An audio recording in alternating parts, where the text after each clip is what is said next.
Victoria Sullivan smoothed down her emerald green dress one more time, trying to calm the nervous flutter in her stomach. At 34, she'd told herself she was past the anxiety of first dates, but sitting alone in the elegant restaurant with Christmas lights twinkling all around her, she felt every bit as uncertain as she had at 20. The reservation was under the name James Hendricks. Her friend Rachel had set this up, insisting that James was perfect for her. Kind, successful, ready to settle down. Victoria had been hesitant. After her divorce 3 years ago, she'd thrown herself into her work as a pediatric nurse, convincing herself that caring for other people's children was fulfilling enough. But lately, the silence of her apartment had grown louder, the holidays harder to face alone. She checked her phone. 7:15. He was 15 minutes late. The waiter had already refilled her water twice, each time with a sympathetic smile that made Victoria's cheeks burn. At 7:30, her phone buzzed. "I'm sorry, but I don't think this is going to work out. Rachel mentioned you were divorced. I'm really looking for someone without that kind of baggage. I hope you understand. Best wishes." Victoria stared at the message, the words blurring slightly as tears pricked her eyes. She blinked them back quickly, forcing herself to breathe slowly. She shouldn't be surprised. This had happened before, in different variations. Too old, too focused on work, too damaged from her failed marriage. Each rejection, another confirmation that she'd somehow missed. Her chance at the life she'd imagined. She was gathering her coat, trying to maintain her dignity as she prepared to leave, when a small voice interrupted her thoughts. "Excuse me, miss. Why do you look so sad?" Victoria looked down to find a little girl standing beside her table, maybe 4 or 5 years old. She had blonde hair pulled up in 2 playful pigtails, wearing a red velvet dress with a white collar that made her look like a tiny Christmas angel. In her arms, she clutched a small teddy bear. Her blue eyes were bright with genuine concern, the kind of pure empathy only children possess. "Oh, sweetheart, I'm okay," Victoria managed, forcing a smile. "Shouldn't you be with your family?" "I'm with my family." "That's my daddy over there." The little girl pointed to a nearby table where a man sat with an older couple. He was looking their way now, concern crossing his handsome features. "But I saw you and you looked lonely, like you needed a friend." Before Victoria could respond, the man was approaching their table. He was probably in his late 30s, with kind brown eyes and an apologetic expression. His dark suit was well-tailored but unpretentious, and when he smiled, it reached his eyes in a way that suggested genuine warmth. "I'm so sorry," he said, gently taking the little girl's hand. "Chloe, you can't just approach strangers like that." "But Daddy, she's sad." "I can help. I'm good at making people feel better." "You always say so." Victoria felt something crack inside, her chest at the earnestness in the child's voice. "It's all right, really." "She's very sweet." The man studied Victoria's face, and she saw the moment he registered the dampness in her eyes. The coat half on, the empty chair across from her. Understanding softened his expression. "Bad date?" he asked quietly. The kindness in his voice, combined with everything else, made Victoria's careful composure crumble. "He didn't even show up. Sent a text saying I had too much baggage." She laughed, but it came out shaky. "Sorry, I don't know why I'm telling you this." "Because sometimes strangers are easier to tell," he said gently. He glanced back at his table, where the older couple was watching with interest. "Listen, I know this might sound strange, but would you like to join us? My parents and we're celebrating my dad's birthday. My mother always orders enough food for an army. And Chloe seems quite convinced you need company." "Please?" Chloe tugged on Victoria's hand with both of hers. "We have chocolate cake coming." Grammy always gets chocolate cake because it's Grandpa's favorite, but she lets me have some too. "You can have some of mine." Victoria knew she should decline politely, go home to her empty apartment, maybe call Rachel to vent about yet another failed attempt at dating. But something about this little girl's earnest face, about the genuine kindness in the father's eyes, made her pause. When was the last time someone had simply wanted her company? Not because she fit certain criteria, but just because she was human and hurting? "If you're sure I wouldn't be intruding," she said softly. "Not at all," the man assured her. "I'm Daniel Morrison, by the way. And this is Chloe, as you've probably gathered." As they walked to Daniel's table, Chloe kept hold of Victoria's hand. chattering about the Christmas decorations, her new teddy bear, and how Grandpa was turning 65, which was really old, but not as old as dinosaurs. Daniel's parents, Eleanor and Robert Morrison, welcomed Victoria with the kind of easy warmth that suggested they'd raise their son well. Eleanor, a silver-haired woman with laugh lines and a gentle smile, simply made space without asking questions. Robert, wearing a birthday button Chloe had obviously made for him, offered a handshake and said, "Any friend of Chloe's is a friend of ours."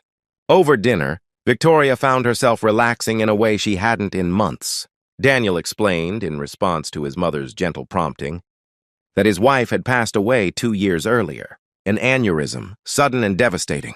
He'd been raising Chloe on his own ever since, balancing his work as an architect with single parenthood. Some days are harder than others, he admitted, his voice low so Chloe, who was showing Eleanor her teddy bear, wouldn't hear. She asks about her mother constantly. I try to keep the memories alive, but there's only so much a father can do.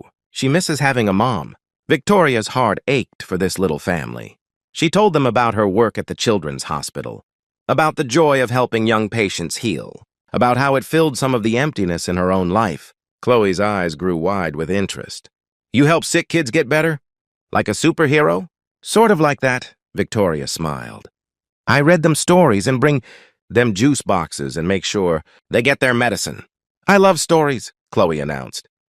"Daddy reads to me every night, but sometimes he falls asleep before the ending because he's tired from work." Daniel had the grace to look sheepish. In my defense, some of those books are very long. The evening passed in a warm blur of conversation and laughter. Eleanor shared embarrassing stories about Daniel's childhood. Robert told terrible dad jokes that made Chloe giggle. Victoria felt herself unwinding, the earlier rejection fading into background noise against this unexpected kindness. When the chocolate cake arrived, Chloe insisted on sitting next to Victoria. As they shared a slice, the little girl studying Victoria with those serious blue eyes, something shifted in the air. "Are you still sad?" Chloe asked quietly. "Not anymore," Victoria answered honestly. "You and your family have made me feel much better." Chloe considered this, taking another bite of cake. Then, with the matter-of-fact tone that only small children can manage, she asked, "Do you have kids?" "No, sweetheart. I don't." "Do you want kids?" Victoria felt her throat tighten. It was the question she'd been avoiding for 3 years, the one that hurt most to answer. "I did once. I always thought I would. But things didn't work out that way." Chloe nodded as if this made perfect sense. Then she set down her fork and turned to face Victoria fully. "My daddy is lonely too. I can tell because sometimes he looks sad when he thinks I'm not looking. And I don't have a mommy anymore, which makes me sad sometimes even though daddy tries really hard." "Chloe, honey," Daniel started, clearly mortified. But Chloe wasn't finished. With the blunt honesty of childhood, she asked, "Can you be my new mom?" The restaurant seemed to go silent. Eleanor's hand flew to her mouth. Robert looked like he was trying not to smile. Daniel's face had gone red, and Victoria felt tears streaming down her cheeks before she could stop them. She knelt down beside Chloe's chair, bringing herself to eye level with this extraordinary little girl. "Oh, sweetheart. Being someone's mom is a very special thing. It's not something that happens quickly. But you're nice," Chloe said, as if this settled everything. "And you're sad like Daddy, which means you could make each other happy. And you work with kids, so you already know how to be a mom. It makes sense." Victoria couldn't help but laugh through her tears. "You are absolutely right that it makes sense. But your daddy and I just met. We're strangers." "Then be not strangers first," Chloe said simply. "That's what Daddy says about making friends. First you're strangers, then you talk, then you're friends." Daniel had finally recovered enough to speak. "I am so sorry. Chloe, you can't just ask people to be your mother." "Why not? You're always saying I should ask for what I need. I need a mom. She needs a family. It's perfect." She stumbled slightly over the word, but delivered it with complete conviction. Victoria looked up at Daniel and saw her own astonishment reflected back at her, mixed with something else. Hope, maybe? Or possibility. The kind of tentative recognition that happens when two people realize they might have found something unexpected. "I should probably explain," Daniel said, running a hand through his hair. Chloe's been very focused on the concept of family lately. Her preschool is doing a family tree project, and it's brought up a lot of questions about her mother, about our family structure. It's okay, Victoria assured him. Really, I work with children. I understand. But as the evening wound down and they prepared to leave, Chloe wasn't ready to let the idea go. Can Victoria come visit us? She asked her father. Please. I want to show her my room and my books and my family tree project.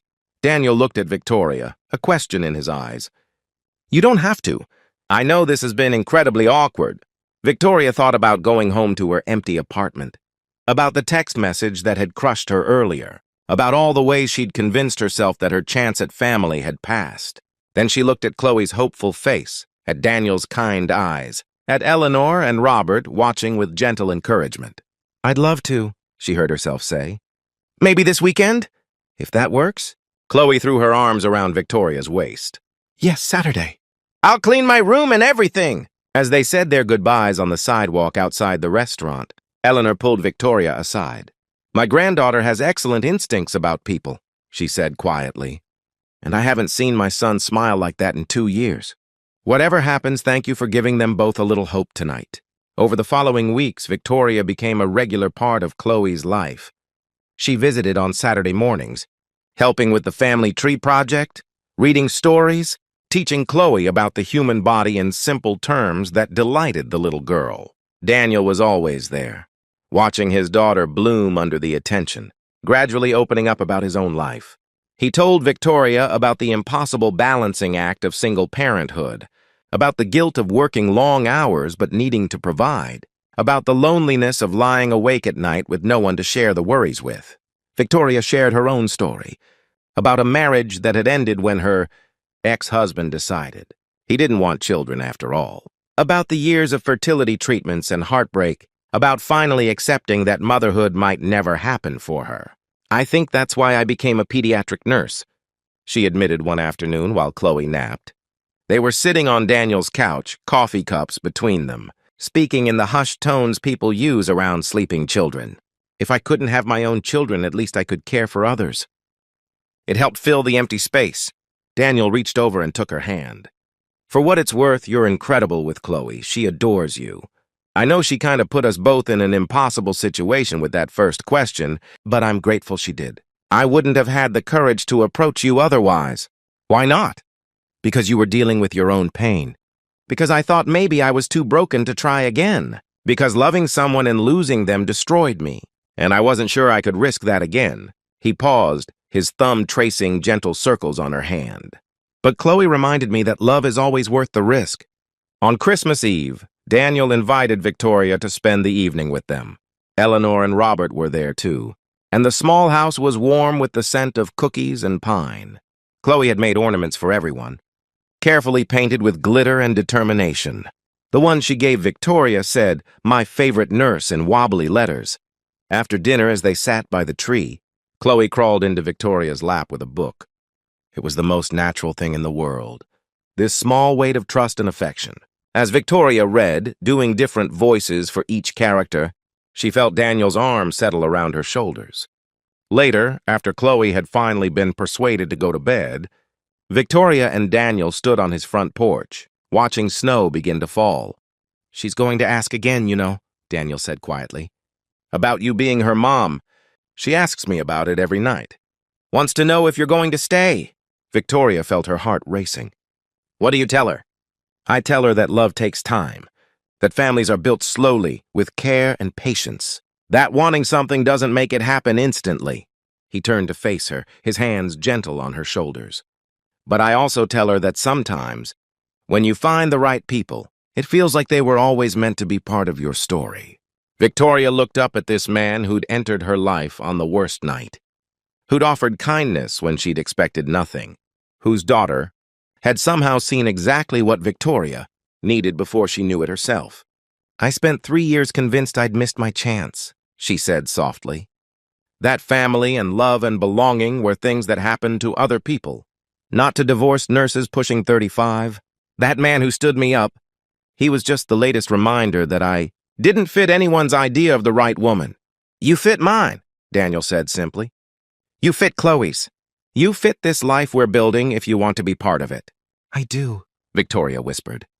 I want that so much it scares me. Me too, Daniel admitted. But I think maybe that's how you know it's real. Because it matters enough to be scary. He kissed her then, soft and sweet under the falling snow.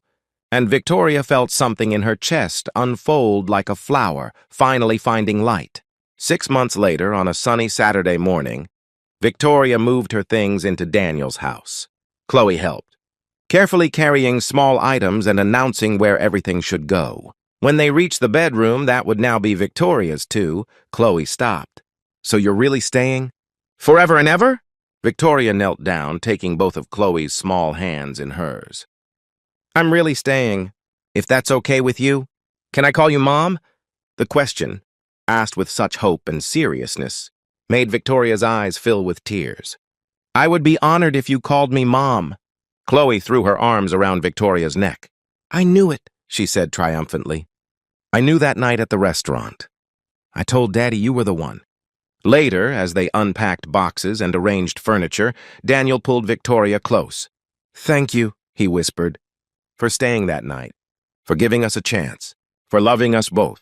Victoria thought back to that Christmas evening, sitting alone at a restaurant table, convinced she'd been rejected yet again, that love and family weren't meant for her.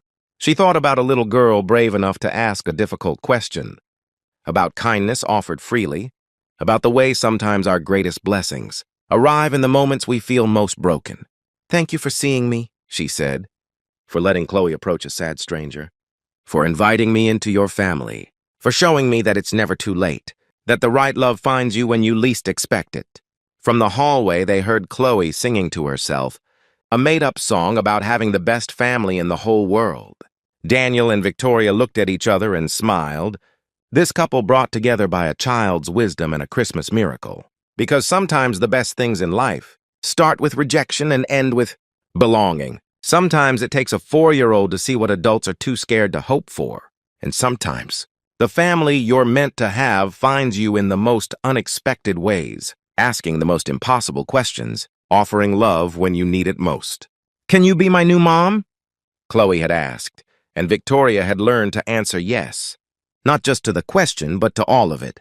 To second chances and unexpected love, to healing and hope, to the beautiful messiness of building a family from broken pieces and brave hearts. And as snow began to fall outside their window, covering the world in white, Victoria finally understood what home felt like.